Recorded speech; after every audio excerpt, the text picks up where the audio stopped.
la Station spatiale internationale ISS. La station ISS est un laboratoire international en orbite de masse m égale 455 tonnes. Elle est supposée soumise à la seule interaction gravitationnelle due à la Terre. Et il décrit de façon uniforme un cercle de centre O à l'altitude h égale 400 km. 1. Faire un schéma représentant le vecteur vitesse et la force exercée par la Terre sur le satellite. 2. Donner l'expression vectorielle de cette force. On notera UTS, le vecteur unitaire dirigé de O, centre de la Terre, vers G, centre d'inertie du satellite, et calculer son intensité. 3. Dans quel référentiel le mouvement du satellite est-il décrit? Quelle hypothèse concernant ce référentiel faut-il faire pour appliquer la seconde loi de Newton? 4. En appliquant la seconde loi de Newton au satellite, déterminer la vitesse et la période du satellite ISS. 5. Combien de fois par jour la station ISS fait-elle le tour de la Terre? On donne la constante de gravitation G égale 6,67 fois 10 moins 11 mètres cubes par kilogramme par seconde au carré, la masse de la Terre MT égale 5,98 fois 10 24 kg, et son rayon RT égale 6,38 fois 10 3 km. 1. Faire un schéma représentant le vecteur vitesse et la force exercée par la Terre sur le satellite. Donc, voir le schéma. Donc, le vecteur vitesse est toujours tangent à la trajectoire et a pour sens le sens de mouvement. La force d'attraction gravitationnelle appliquée par la Terre sur le satellite est toujours vers le centre et les centripètes. J'ai représenté ici le vecteur unitaire UTS de O vers G. G, le centre d'inertie du satellite ISS. Deuxièmement, l'expression vectorielle de la force. L'expression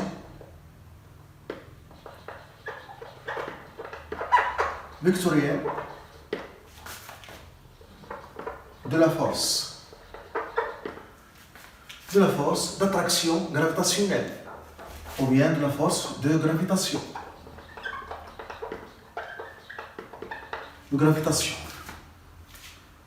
Donc on voit ici que cette force F exercée par la Terre sur satellite et le vecteur unitaire UTS en du sens opposé. Donc F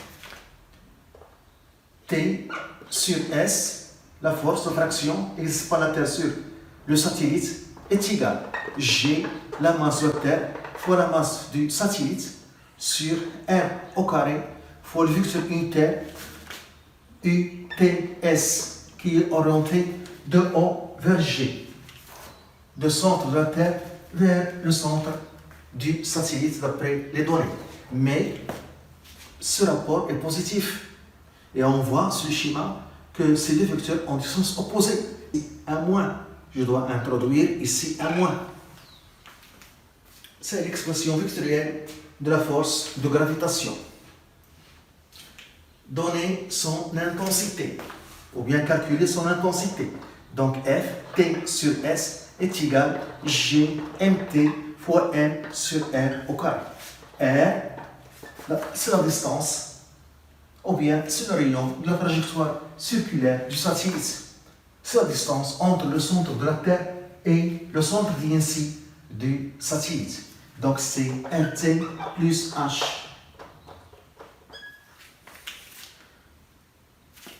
Donc Ft sur S est égal à G fois la masse de la Terre fois la masse du satellite sur RT plus H le tout au carré. Application numérique 6,67 10 moins 11, la masse de la Terre 5,98, 10 pouces 24.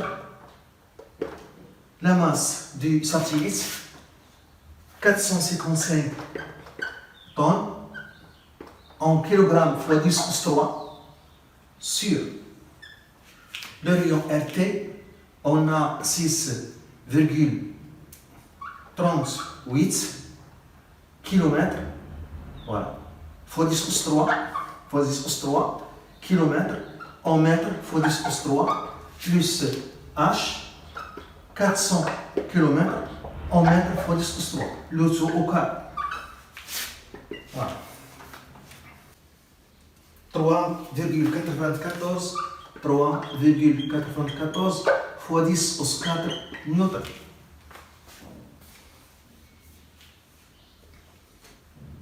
Troisième, dans quel référentiel de mouvement du satellite est décrite?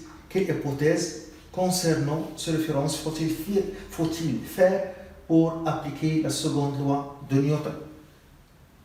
Donc, le mouvement du satellite est étudié dans ce référentiel qui a pour origine le centre de la Terre, et ces trois axes sont orientés vers trois étoiles lointaines et fixes. Et ce référentiel est appelé référentiel géocentrique. Donc, troisièmement, le référentiel convenable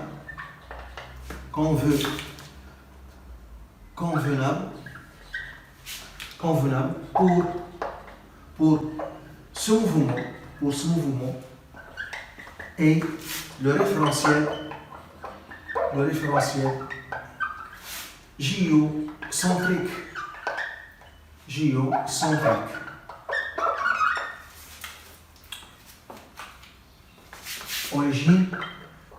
Il a pour origine le centre de la Terre.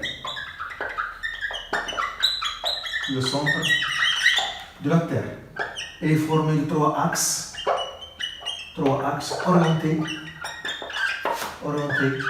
vers trois étoiles lointaines et fixes.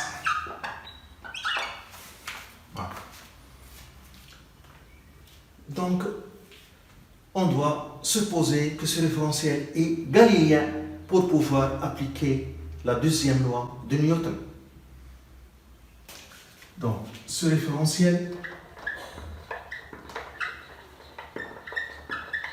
est supposé galiléen. Pour pouvoir appliquer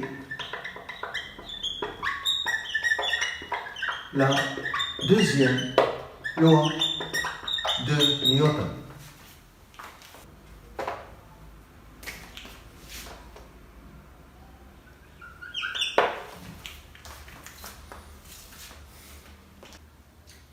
Quatrièmement, la vitesse et la période du satellite. La vitesse et la période du satellite. On applique la deuxième loi de Newton. Donc, il y a une seule force appliquée ici. On considère qu'il y a une seule force appliquée par la Terre sur le satellite. Donc, F, T sur S, satellite, ce satellite, est égal à la masse du satellite fois l'accélération AG du satellite. On module donc F, T sur satellite est égal à R à G. Et d'après la loi de Newton d'attraction gravitationnelle, l'expression de Ft sur satellite, c'est G, la masse de la Terre, fois la masse du satellite sur R au carré, le rayon de la trajectoire circulaire, est égal à R à G. Donc, l'expression de l'accélération du satellite, c'est G mt sur R au carré, en simplifiant par la masse. Nous avons dit dans les données qu'il s'agit d'un mouvement uniforme. Dans ce cas, l'accélération, le vecteur accélération est centripète vers le centre a le même sens que Ft sur satellite et dans module constant est égal V carré sur R. Donc, puisque le mouvement est circulaire uniforme, Hg est égal V carré sur R, le module de l'accélération, qui est constant. Donc, V au carré sur R est égal G fois la mesure de terre sur R au carré. On simplifie par R et on trouve l'expression de V. La vitesse, c'est la racine de G fois la masse de la Terre sur R. R, c'est le rayon de la trajectoire circulaire. Donc, R est égal le rayon de la Terre plus l'altitude H. RT, le rayon de la Terre, RT plus l'altitude H ou bien la hauteur H du satellite. Donc, V est égal la racine de G mt sur RT plus H. Application numérique, G 6,67 10 au moins 11, la masse de la Terre 5,98 10 au 24 sur RT 6380 km en mètres fois 10 au 3, H 400 km en mètres fois 10 au 3. On trouve la vitesse égale 7670 mètres par seconde. La vitesse V est constante car le mouvement est circulaire uniforme. Donc, la vitesse est égale à la distance sur la durée. Donc, si je choisis la durée, la période, c'est la durée d'un tour du satellite, donc la distance qui correspond à un tour, c'est le périmètre du cercle. C'est le périmètre du cercle. C'est 2πr. Donc T est égal à 2π fois R sur V. Application numérique. 2π R, c'est RT plus H sur V. Application numérique, T est égal à 2π RT 6380 km en mètres fois 10 au 3 plus H 400 km en mètres fois 10 au 3 sur V calculé 7670. Donc on trouve 5551,3 secondes. La conversion en heure, je dois diviser par 3600. Donc T en heure, on trouve 1,54 heures. En divisant cette valeur par 3600 secondes. Cinquièmement, combien de fois par jour la station ISS fait-elle le tour de la Terre? Donc pendant un jour, il y a 24 heures. Donc pour trouver le nombre de révolutions du satellite autour de la Terre pendant un jour, pour un jour, on doit diviser 24 heures par cette valeur 1,54 heures. Donc cinquièmement,